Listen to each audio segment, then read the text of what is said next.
কানের মধ্যে সুতো ঢোকালেই এইভাবে এত নোংরা বেরিয়ে চলে আসছে। আমি ভাবলাম আমারও কানের ফুটোগুলো তো অনেক দিন পরিষ্কার করা হয় না, চলো আজকে এটাই ট্রাই করে দেখি। আমিও একটা সূচের মধ্যে সুতো পরিয়ে নিয়েছি আর এইভাবে কানের ফুটোর মধ্যে সূচটাকে ঢুকিয়ে নিয়েছি।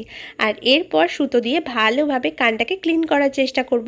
দেখো ভিডিওতে যেভাবে দেখিয়েছে সেইভাবেই অনেকক্ষণ ধরে ঘষে ঘষে আমি কানের ময়লাগুলো বের করার চেষ্টা করছি। তারপর যখন সুতোটা বের করলাম তখন আমি ভাবলাম অনেক ময়লা বেরিয়ে চলে আসবে, কিন্তু দেখো একটুও ময়লা খুঁজে পাওয়া যাচ্ছে না। দূরবীক্ষণ যন্ত্র দিয়ে দেখলেও মনে হয় একটুও ময়লা খুঁজে পাওয়া যাবে না।